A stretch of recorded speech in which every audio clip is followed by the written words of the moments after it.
деле жок дейт. Просто ал Туркияга 5 жылдан бери окуп жүргөн студент бала дейт. Анан биз кечке маал Майк экөөбүз ошо Майктын досторуна бармак болдук дейт. Барсак баары тамеки чегет экен дейт. Мен такыр тамеки чекпегенчи мындай мага кызыктай сезилди. Анан алар менен сүйлөшүп баштадым дейт да. Именно тамеки маселесинде. Сиз тамеки чеккени боюнча сурап, ошондой суроолорду берип сүйлөшүп баштадым дейт. Анан именно ушул жерде Карл дегендин китеби болот экен да, тамеки чегүү боюнчачы. Тамекини кандай адамдар чегет, кантип таштаса болот деген боюнча кеңештер болот экен. Ал китепти окуп бүткөндө дейт, көп адамдардын тамеки чеккиси келбей калат дейт. Эмнеге дегенде Карл именно тамекиге башкача жандашып берет экен да.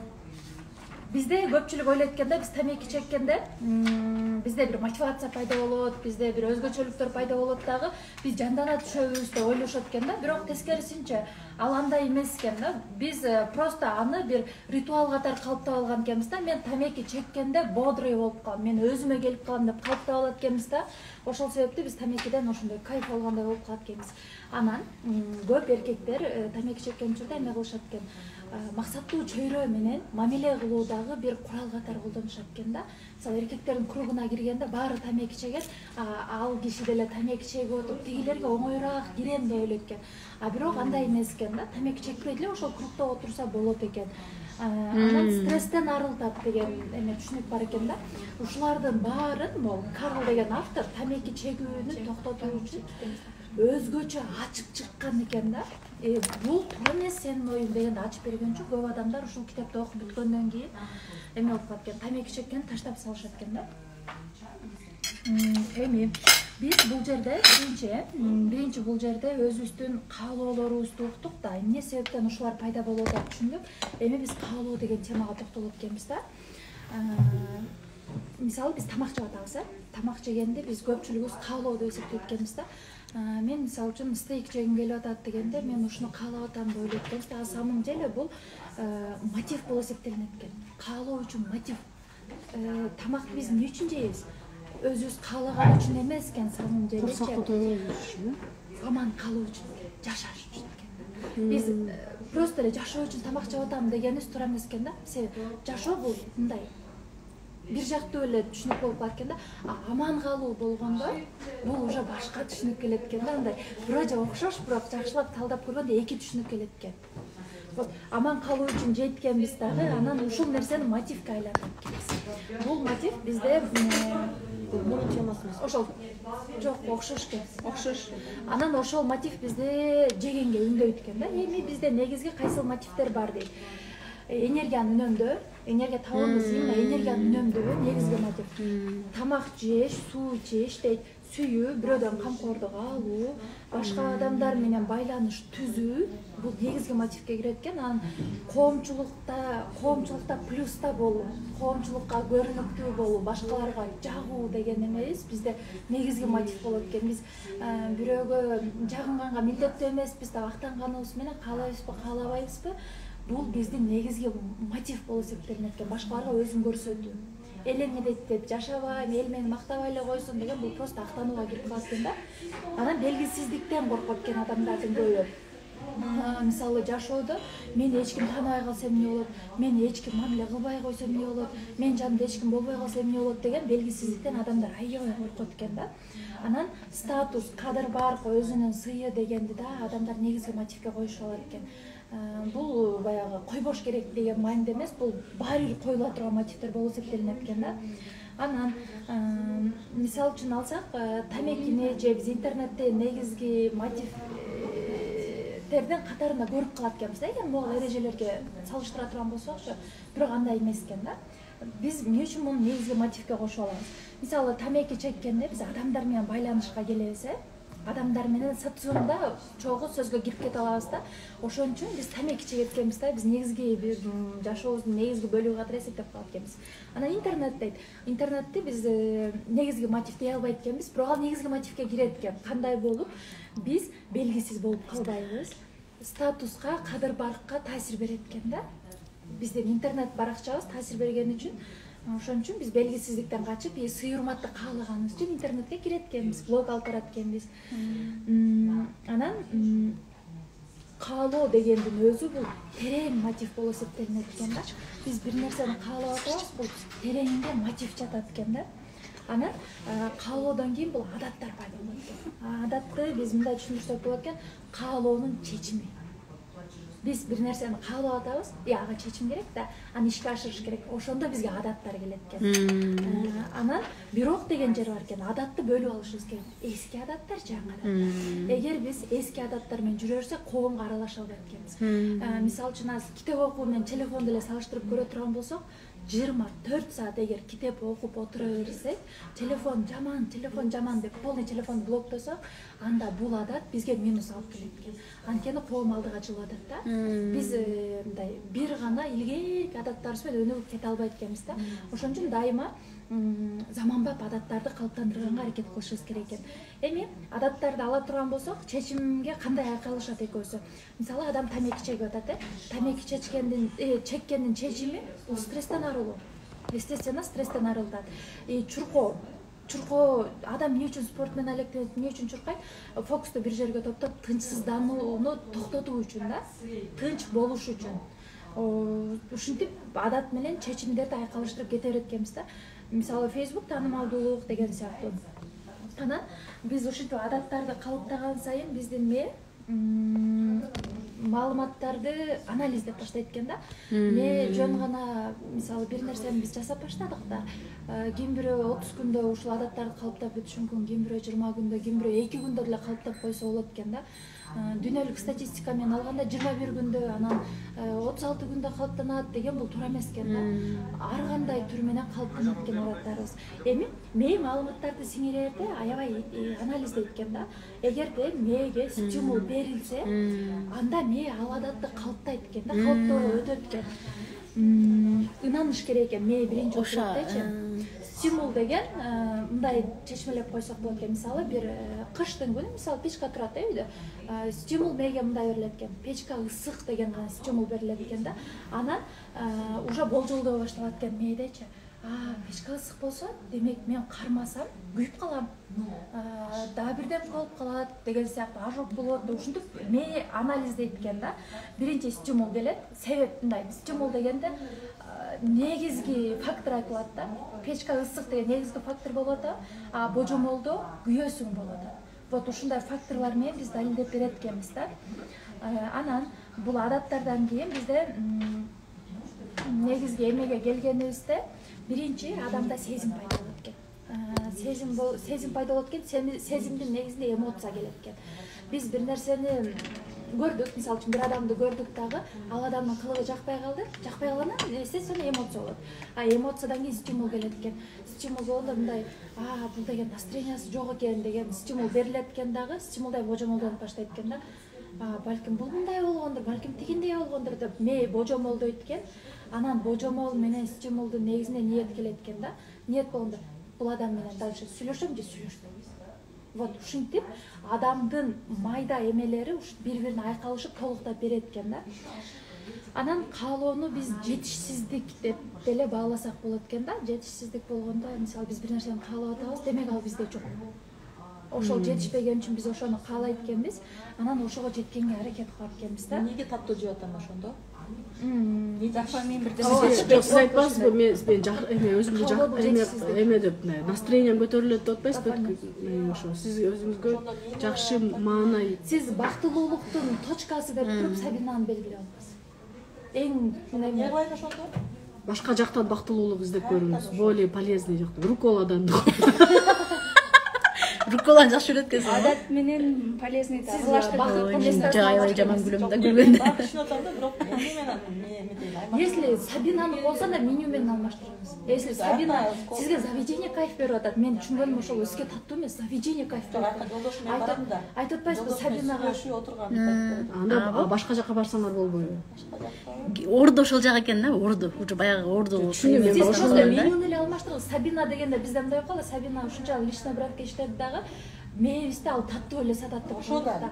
Вот, бирок ал таттуу эле сатпайт да. Анын сонун поварлары бар, сонун салаттар сатат. Жок, сен биринчи кабыл ал, уруксат бер өзүңө, макул. Чай менен ичем ошондо. Бул чай менен. хоббиге да келип кетет да. Кээ бир адамдар ушундай ширин менен чай ичип отургандан рахат эрмек дейсиң да, ошол нерсени жагат да. Сиз просто баалуулук катары ачып берип коесуз, шоколадты куйгансызбы? Өзү мага ачпады. Аны кантип тарбиялайм? Аны тарбиялайм деп убар болбой эле, убактыңды кетирбей өзүңдү тарбияла. Ар бири өзүбүз деле тарбиялай берген болсок. Жейм депчи, жөн эле чай ичем депчи, не получается? Макаронсу жей берсин, макаронсуга өзүң эме уруксат бере бер. Бир эмени жеп койбосоңуз. Анын калориясы Нормальный. Жок, билесиңерби? Нормальный да, сагамчы. Тескерисинче. Азыр круассан чыккан, кандай жейсиз? Мондай. Эме да биз эме жеп жүрбүз. Венера экөөбүзчү. Калориясы азыраак деп ойлоп эми изилдеген эмеспиз да. Чизкейк менен Сан-Себастьян жеп жүрбүз. Эми алты бар ойлогоо депчи. Өзү эң көп калорий. Андан көрө бир мындай торт жесең болот экен да.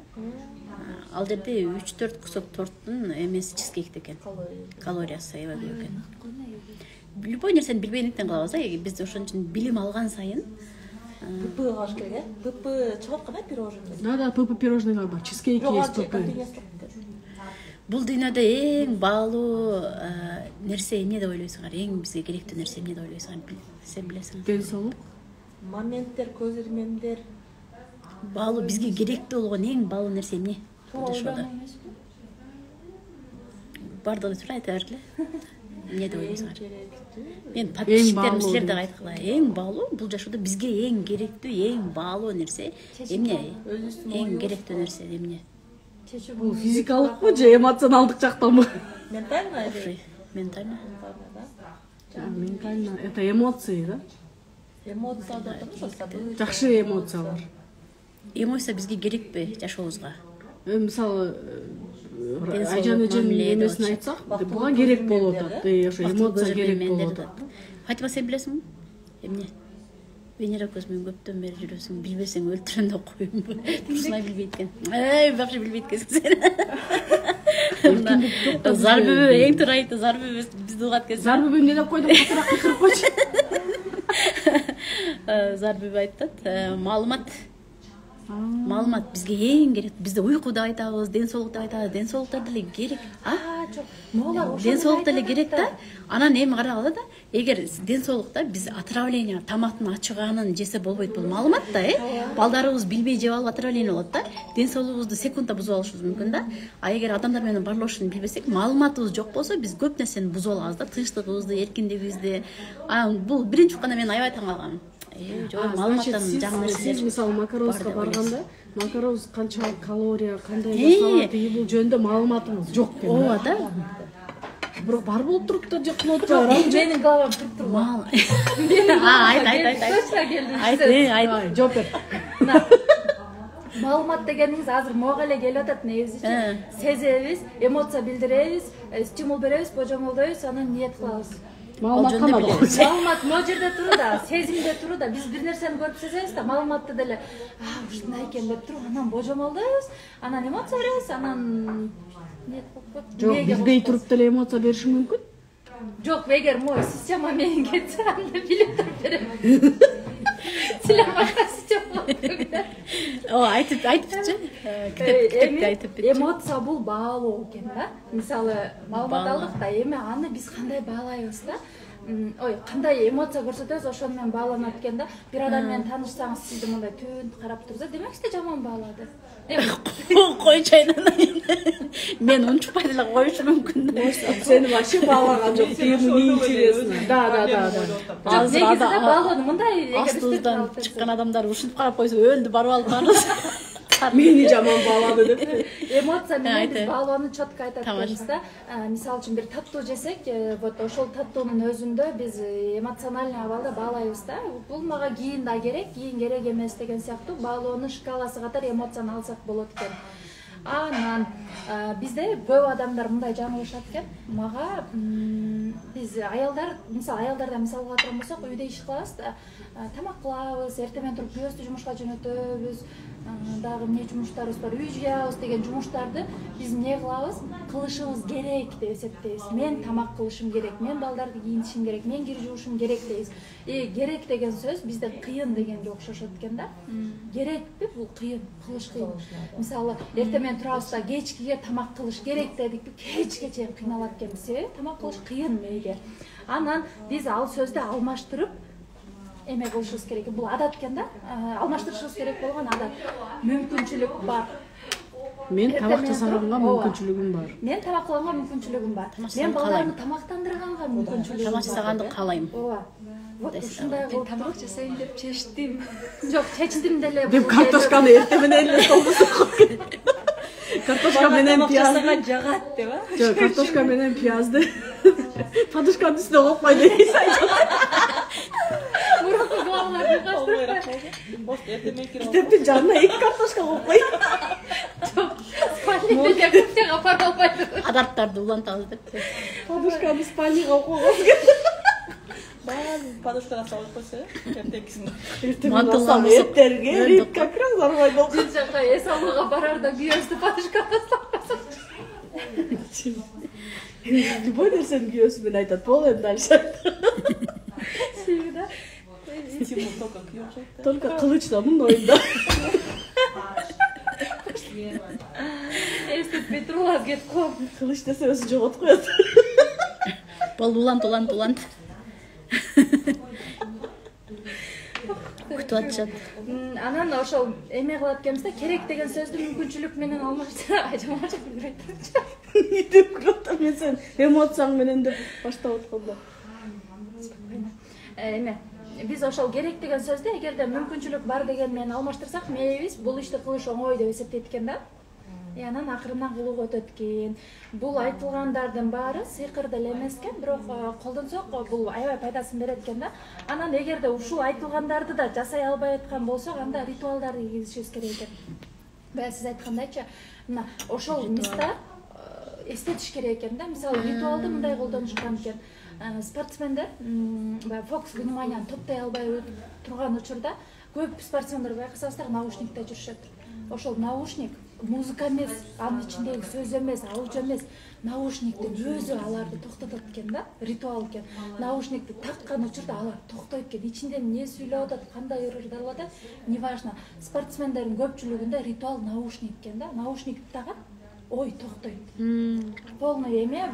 Музыка жок болсо делеби? Жок болсо дагы, хоть ичинде вообще башка тилде сүйлөп атса да, булар токтойт экен да. Ошо ойду топтогонго бир нерсе включка кылыш керек болот. Ритуал экен да, бул ушундай кылыпчы. Ишке оңойраак кирип кеткенге, мисалы спорт менен машыгыш деле самый деле кыйын да, чемпион адамга деле баары бир кыйынчылыгы болот да. Ошол учурда ритуал катары булар наушникти колдонушат экен. Эми 11-глава. Мыйзамдарды жөнөкөйлөтүш керек экен.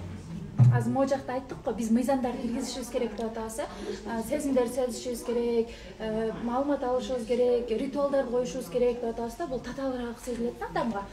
Мисалы, бир нерсени кылышыбыз керек дегенде эле. Эми биз ошол өзүбүз кошкон мыйзамдарды жөнөкөйлөтүшүбүз керек экен да. Бул жерде пример кылышкан экен сүрөтчүлөр менен, фотографтар сүрөттө тарткан эмелер мененчи. Сапат санга бөлгөн экен. Бир топту койгондагы, бир 100 студентти койгондагы, силер 100дөн ашык сүрөткө тартышыңар керек деп задание берген. Неважно кандай сүрөт, бирок 100дөн ашык деген. Анан экинчи топко сапат талап кылынгандагы, ал топко эме деп задание берген. Бир сүрөт, өтө сапаттуу бир сүрөт тартасыңар деген. Анан бул учурда эме кылган. Баягы бир ай өткөн, убакыт өткөн, тиги 100 сүрөттүн арасында негизи аларга сапат тапшырма берилбеген да, бирок өтө сапаттуу чыккан. Санга тапшырма берилгенде өтө сапаттуу чыккан, сүрөттөр разнообразный, эң жакшы сүрөттөр тартылган. Сапат талап кылынган 100 студентте сүрөттүн бирисинде да паника жок, эч нерсе жок. Себеби аларда мындай жеңил болуп калганда тапшырмачы, бир сүрөттү тартып койсом болду. Ал бир жакта ойлонгон, кантип сапаттуу кылам, эмне кылсам, мындай кылсам деп.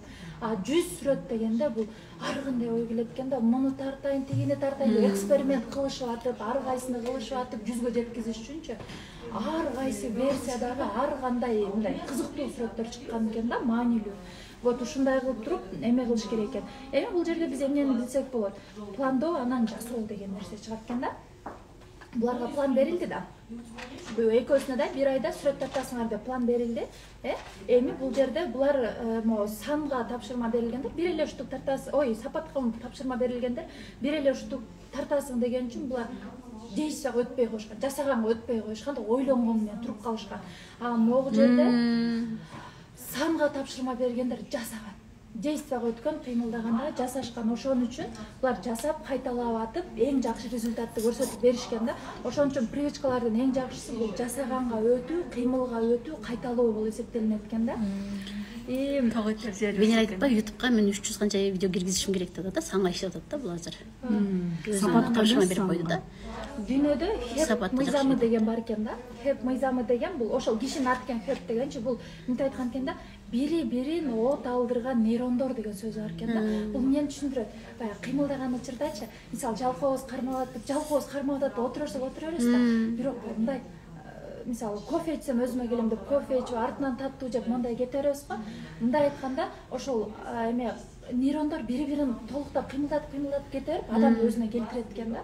Ошон үчүн действияга любой эме менен өтүш керек экен. Неважно кандай кыймыл экенчи, бирок өтүш керек экен да. Ошондо жанагы бир нейрон экинчи человек действие болуш керек экен да. Ооба, жылдырат экен. Басам да, кечинде кылыш керек эле деп жата бербей.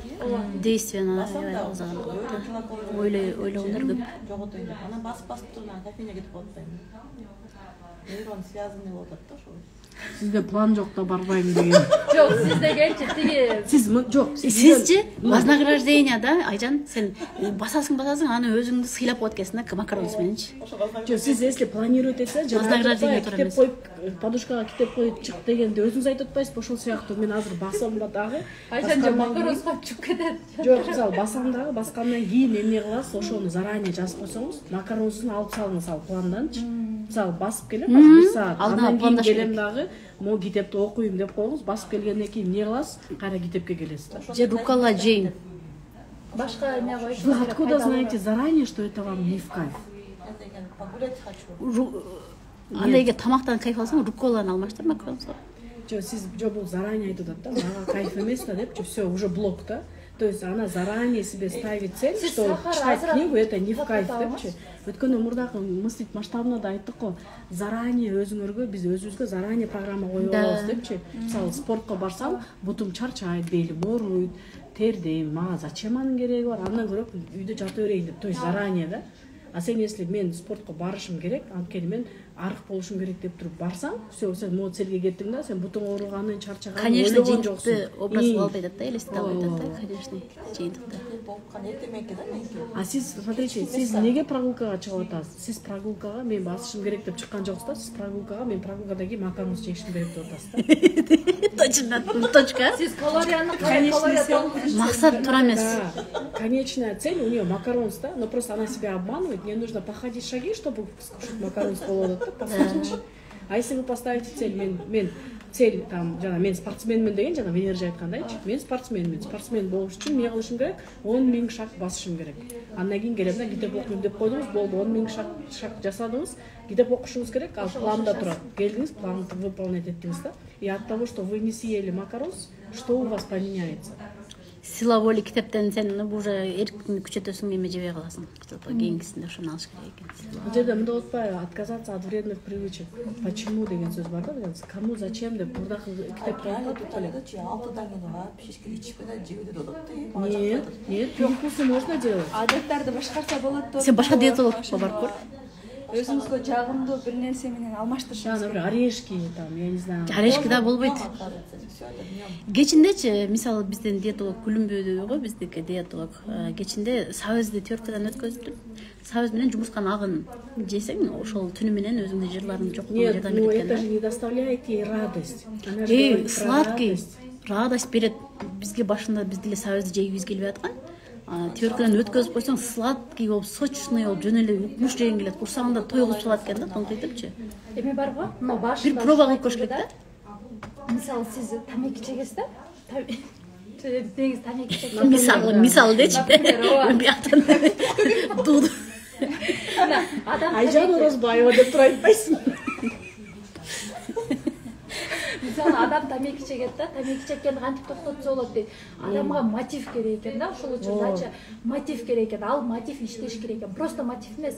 Мисалы татуу татууну эмне зыяндары бар, мээге түшүндүрүш керек экен да. Семирип кетем деген. Жалгандын чындыгын ачып бериш керек экен. Сиз мынтесиз да, мен татуу жесем бактылуу болом. Жок, мен бактылуу болбойм. Кантип бактылуу болойм, если сахар көтөрүлүп кетип атса, если калория көтөрүлүп кетип атса, если менде ожирение пайда болуп жыйынтыгын элестетиш керек. Мага бакыт берси деп туруп, сиз актап бериңиз да ошонучу. Жок, бул бакыт эмес, бул убактылуу. Мага долгий бакыт керек. Аялдын долгий бакыты бул арып боюнча жүрүү да. Вот ушуну ачып көрөйүнүз. Вот ушунтип эме кылса болот экен. Айжан деп туруп. Могу менен сага керек жок. Ага. Или жанагындай, бул макарон. Сен айттың го, үнүңдү чыгарып айт деп. Өзү айтып алып, өзү туруп айткен да. Сиз ошону адатка мисалы тандап алдыңыз да, бир мотивди тандап алдыңыз. Негизги мотив тандап алгандан такай кылышыңыз керек экен да, мына шкала менен иштейт экен. Мына. Сизге авторитет болгон нерсе, практика. Жасай бересиз.